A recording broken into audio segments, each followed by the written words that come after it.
Welcome to District 31 Club Close-Up, a video interview series where I interview clubs from District 31. We learn about their clubs, the great things they're doing to engage their existing members, and what they're doing to recruit new ones. I'm your host, Christian Austin, the 2023-2024 District 31 Public Relations Manager. And today we are going to be interviewing officers from CVS Health Marketing Toastmasters. Let's congratulate them first, because last year, if you're familiar with the Distinguished Club program, they were a distinguished club. So congratulations, CVS Health Marketing Toastmasters, earning 5 out of a possible 10 points. Most clubs do not even get to that distinguished status. So a great accomplishment for a Toastmasters club. They are also a corporate club open to CVS Health Marketing employees. So what that means is that they are not an open club to the general public, but all employees at CVS Health are welcome and encouraged to join the club, even as a guest in one of their meetings, to see what CVS Health Marketing Toastmasters is all about. They were founded in September of 2018, so not too long ago, 5th anniversary for CVS Health Marketing Toastmasters. Not one of the oldest clubs, but not the newest club either. We may even have some founding members here. I don't know. We're going to do some interviews after this and we'll find out. They meet virtually. So if you are an employee of CVS Health Marketing and you are not on the main campus, you have the ability to join in through the virtual meeting as well. So geographically diverse set of Toastmasters we have here at CVS Health Marketing. Today, we are going to do a panel discussion, and I will serve as the panel moderator, and each of the club officers today will be panelists. I'm going to ask a question, and then Kelly is going to respond first, and then Deb and Madison can elaborate on that question. We are going to be focused in particular today on club recruiting. So if you're interested in club recruiting, or you just want to find out about CVS Health Marketing in general, make sure to get out that notepad and that pen and take some notes to bring back to your club or to bring to one of their future meetings. But before we get started with the panel discussion, let's learn some more about the officers at CVS Health Marketing. I'd like to start with Kelly first. Kelly, can you please introduce yourself? Sure. So my name is Kelly Young. I am the VP of PR. I joined Toastmasters. I'm coming up on my 1-year anniversary, so I'm relatively new to Toastmasters. And I have been the VP of PR for about 6 months as well. So in my current role at CVS, I lead a delivery management or project management team within the marketing organization. And I've been with CVS for about 6 years. So with CVS for a while, and really coming out of the pandemic, realized I wanted to brush up on my public speaking skills. So that's what got me interested in Toastmasters again. So that's why I joined about a year ago. So thank you. Thank you for that, Kelly. We've had other interviews in the past. If you've listened to the interviews, 1 year, 6 months as the public relations manager for the club. That means that you don't have to be a veteran Toastmaster with 10 years of experience under your belt to step in one of those leadership roles at the club. Thank you for that introduction, Kelly. Moving around my virtual Zoom room, next up is Deb. Deb, could you please introduce yourself? Sure. Hi, everyone. My name is Deb Skeeth. I'm a distinguished Toastmaster. And unlike Kelly, I'm actually a Toastmasters dinosaur because I joined in 2005. So I've been around for quite a long time. I actually started the CVS Health Marketing Club 5 years ago because I felt we needed a club. I was eager to share the skills that I'd learned at Toastmasters with my colleagues and my friends. And it's one of the best things I've ever done, probably in my life and in my Toastmasters career, because just seeing people trying these new skills for the first time, stepping up and trying these things and pushing themselves hard, it was so amazing to see them gaining confidence and having a great time doing it too. Thank you. That, Deb. And Deb, can you tell everyone who's not familiar what a DTM actually is? Yeah, a DTM is a Distinguished Toastmaster Award. I've got two of them. First one took me about 10 years to get, and I got it through the old program, which meant I had to give about 40 speeches altogether and do a whole bunch of projects and be an area director and things like that. So it was a lot of work, but it was well worth the effort, and I enjoyed every moment of it. Thank you for that, Deb. DTM, something you might want to think about pursuing as well. 40 speeches, get more speeches under your belt, become more comfortable, and also hone those leadership skills as well in your pursuit of that Distinguished Toastmaster Award. Moving on now, Madison, last but not least, can you please introduce yourself? Sure. Hi, I'm Madison Boozer. I'm our club president this year. I've been at CVS Health for about 2.5 years. And most of that time, I'd say about 2 years, I've been in Toastmasters. Deb initially invited me to join, and I had kind of heard of Toastmasters. I didn't really know what it was about. So I looked into it and I got really curious. And one of the things that grabbed me was the storytelling component of it too. I'm a big lover of stories. It's a great human thing a lot of us share. But then the chance to brush up on my public speaking, learn how to speak extemporaneously or on the fly, if you will, has been such a great thing to go through. I'm so much more confident in my public speaking now than I was before. But one of my favorite things is, like Deb mentioned, watching our members join and try things for the first time. I remember when I was brand new, I had gone to a couple meetings, and before I felt comfortable enough to answer a table topics question, I was so nervous when I did it. And now it's like, oh, it's no big deal. And I've seen our members grow similarly, and it's so rewarding to watch. And we just have a great club full of wonderful people, and I couldn't ask for more. It's a really great group.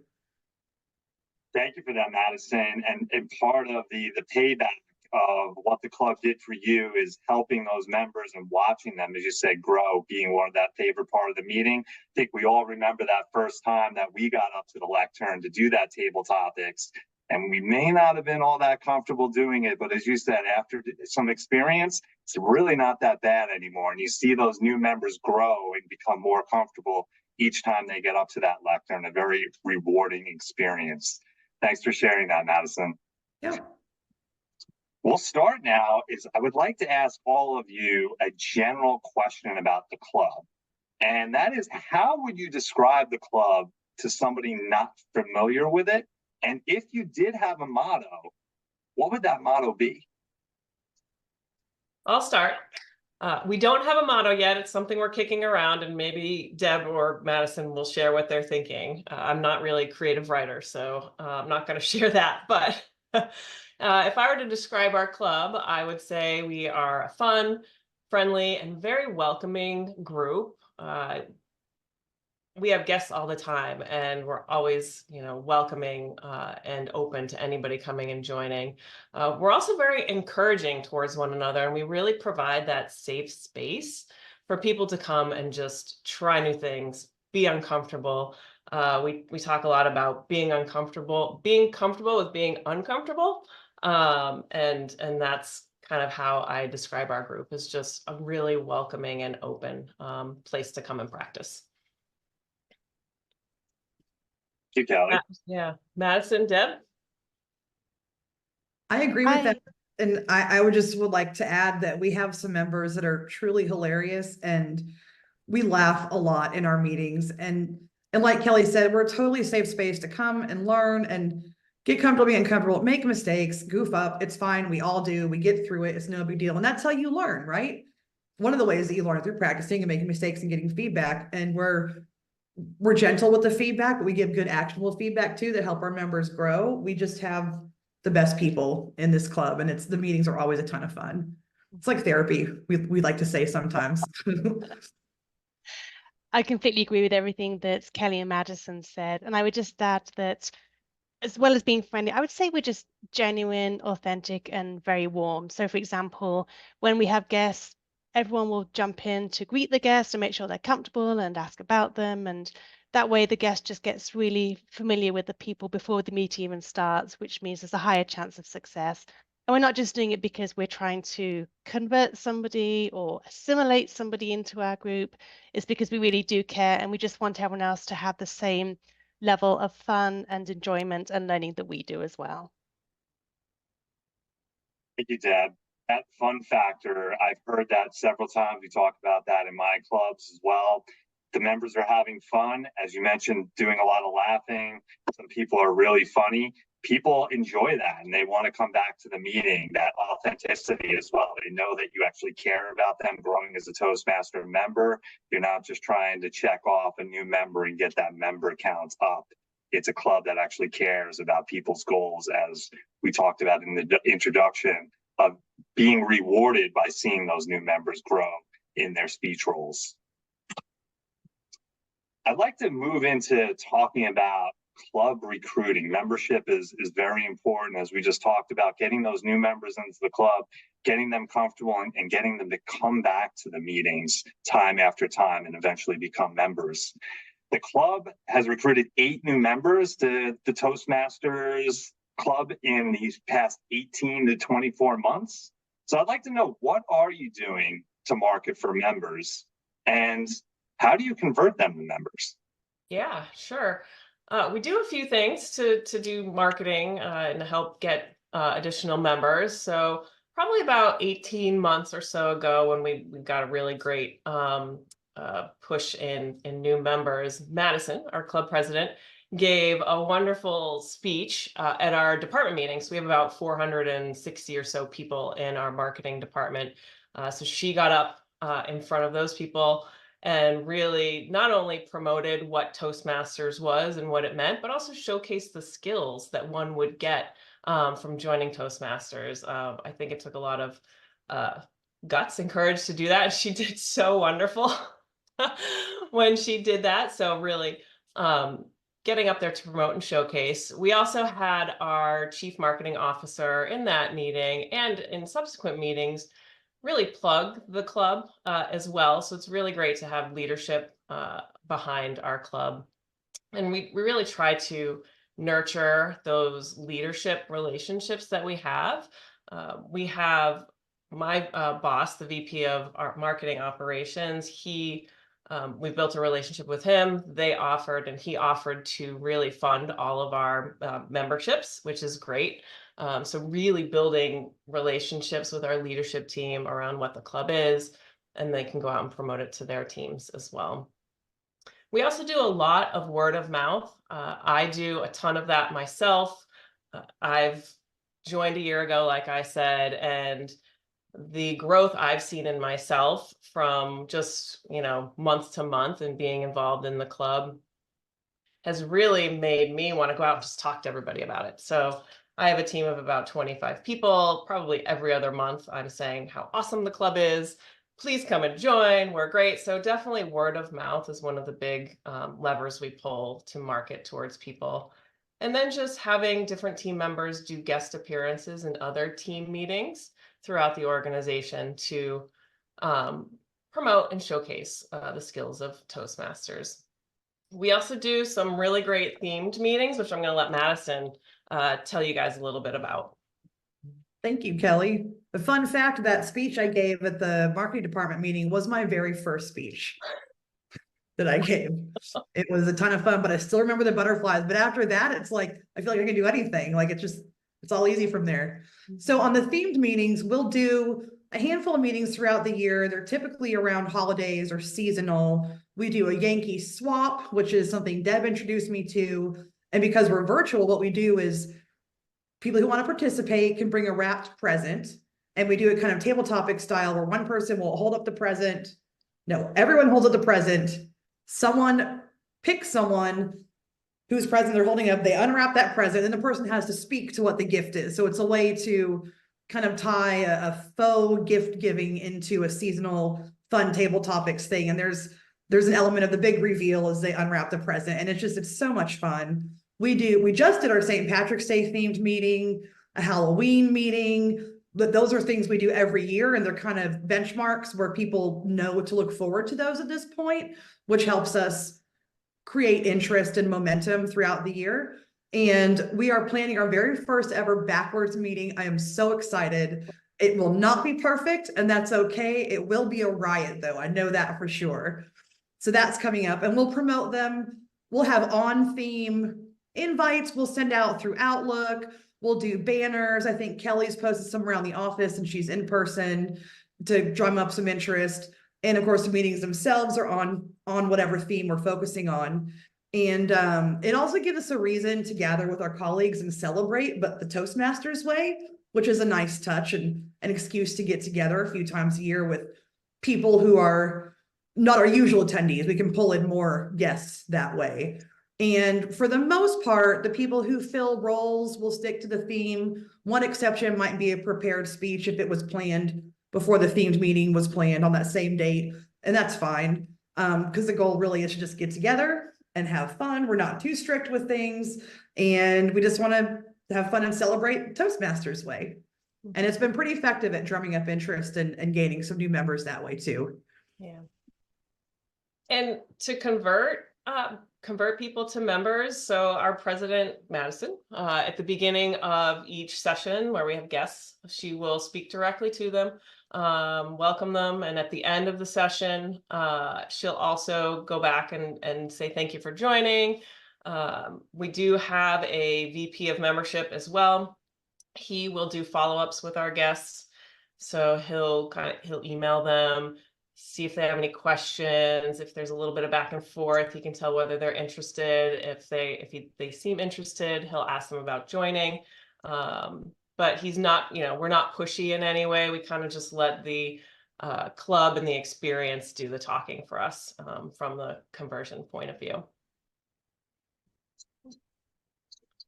Question about Outlook, the invites. Is there a mailing list? Who are you sending invites to in Outlook?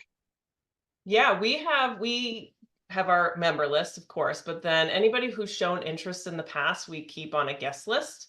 And so we'll invite them to our themed meetings, or we'll send them a note about any kind of upcoming meeting we think that they would want to join. So we do have a guest list that we do keep, and we keep them on there until they decide they either want to join or they tell us no thanks, and we can take them off. So yeah, great to keep that follow-up list with guests that have come to your club before. They have shown interest. Maybe they have a busy schedule.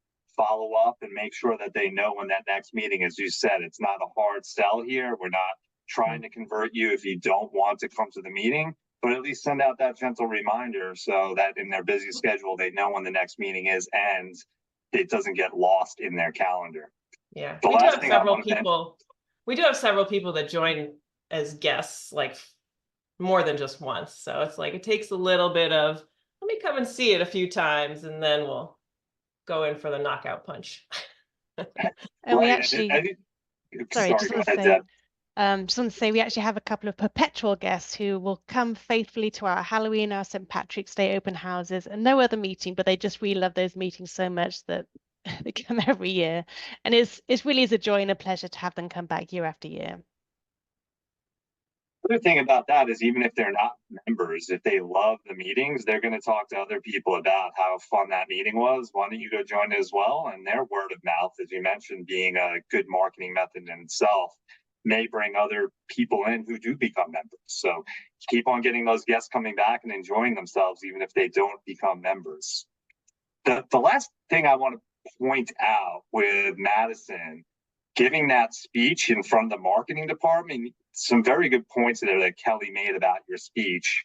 With having a large audience giving that speech, you went and did it. So not only was that gaining experience for you in front of a large audience, which all of us as Toastmasters want to get comfortable with speaking in front of a large audience, but you also said you got to demonstrate your Toastmaster skills in front of that audience as well, showing what Toastmasters could do for anybody in that audience who are thinking, wow, I don't know how Madison can get up here and speak in front of all of us.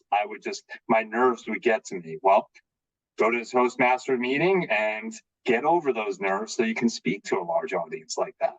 Or learn to work through them, because I absolutely had nerves. I just had learned how to manage them and just push forward regardless. And that's all part of the process. I was so impressed with Madison that day. So impressed.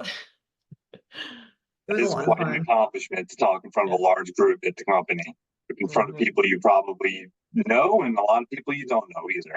You know what? To that point, I was in a meeting the other day. I recently switched departments, and so I'm getting to know people in my new department now. And I was on with a person I hadn't worked with before, and she said, "Oh, Madison, I know you. You gave that speech in the marketing department." And she's like, "Oh, I know you, but you don't know me. You're like CVS famous." And that was like a year and a half ago I did this, and people still remember it.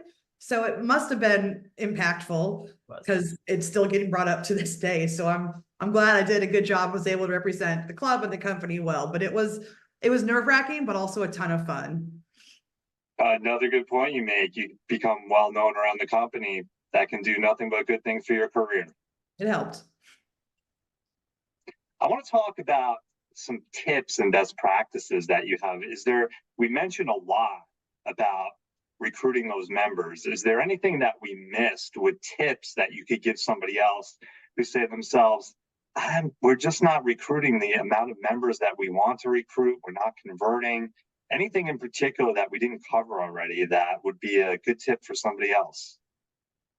Yeah, we definitely covered a lot of the things that I would think of, making it fun, make sure that your meetings are fun so people actually do want to come. So when those guests come, it really encourages them to want to be part of it.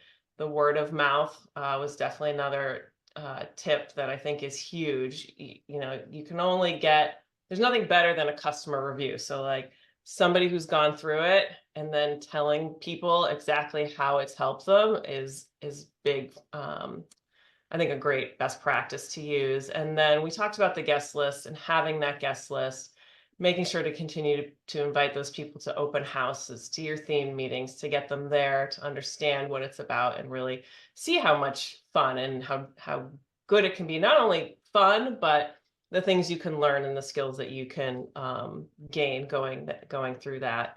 But Deb, was there something else that you wanted to add on that? Yeah, thanks, Kelly. So we try to make sure we have really robust meetings. I mean, all the time, of course, but especially when we're having an open house or we know we will have guests coming. One of the ways we do that is we try to make sure we have as many of the roles filled as possible. So as VP of Ed, what I typically do is send out an email maybe a few days before the meeting, just reminding people that we have the meeting coming up and please sign up for roles. And I will say at that point, probably most roles are not actually filled. So the email does actually get some roles filled. And then I also try to make the email fun. So for example, Madison mentioned the St. Patrick's Day meeting we just had. During the meeting, I was Toastmaster and I decided, wouldn't it be a great idea if I gave everyone a leprechaun name? So during the meeting, everyone had their own special leprechaun name, which meant that in this week's email that I just sent out for Thursday's meeting, I was able to reference that. So I was able to tell people that we had a great word of the day given to us by Spudsy McShenanigan. And then we had a humorous segment delivered by Tater Todd McTwinkle. So that was really a lot of fun.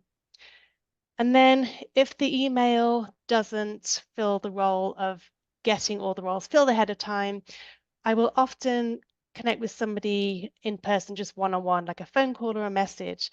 And what I found works really well is if I ask the person to consider taking the role as a favor to me.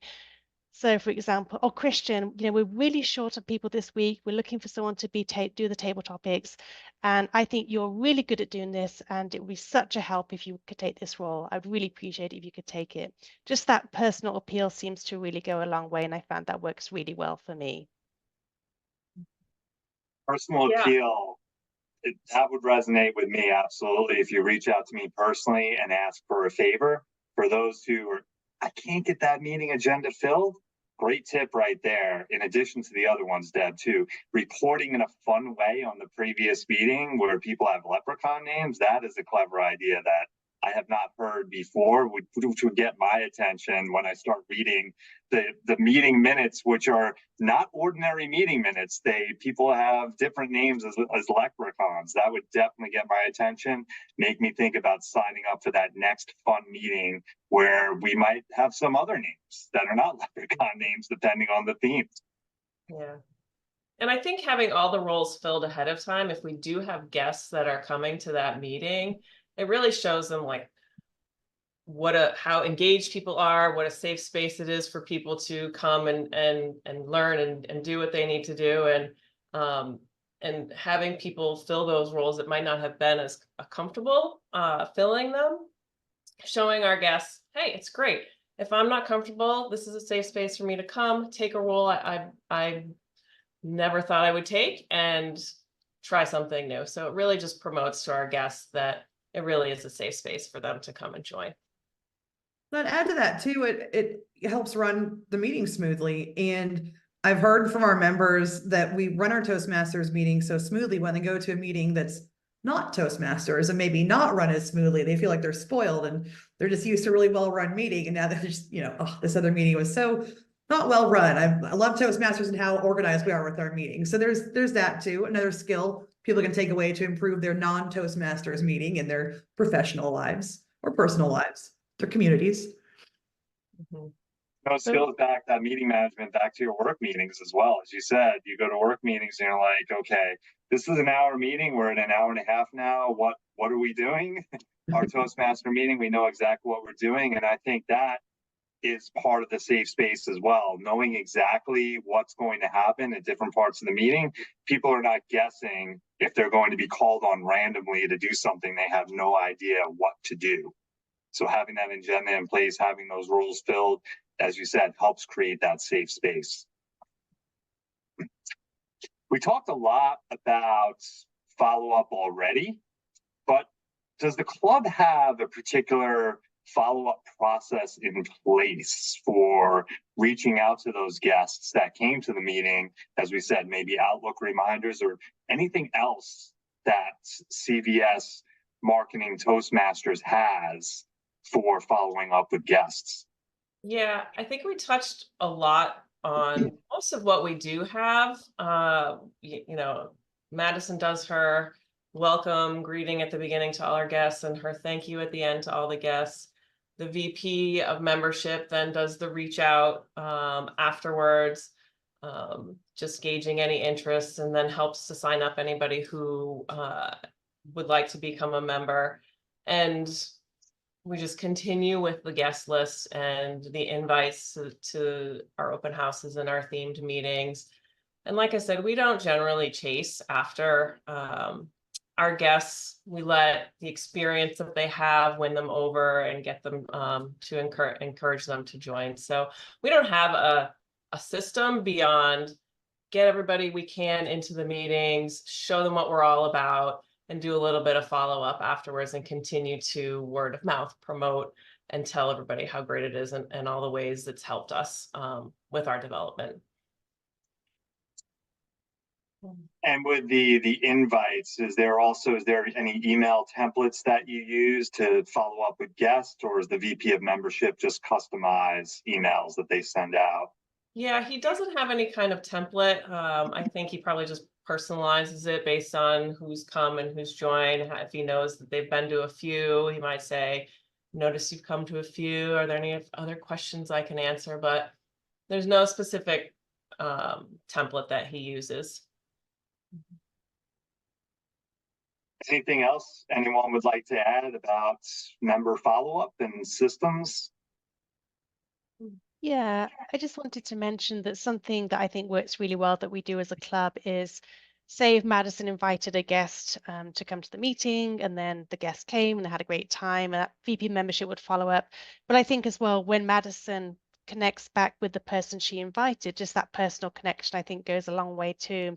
That way the guest feels that personal connection. They feel that their presence was really noticed by Madison, and Madison's obviously thrilled that they were there. So that I think goes a long way. So just that personal relationship and nurturing that connection on top of the VP of membership reaching out as well.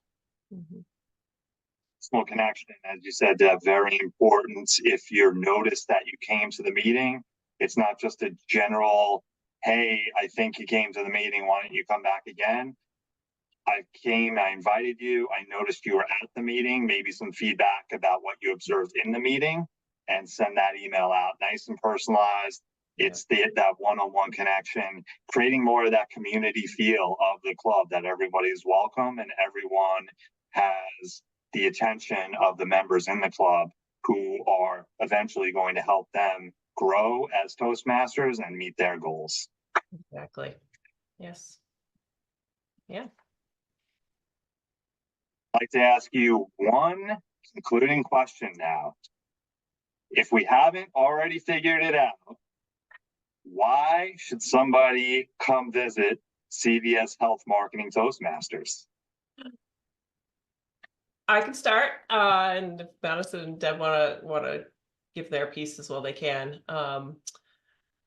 The group that we're in and we're a part of is just, we're amazing. And I think either Madison or Deb already kind of touched on it, but a lot of the time we talk about we're very busy in our lives and our work days, and sometimes you're like, oh, I really don't want to go today, like I've got a lot to do.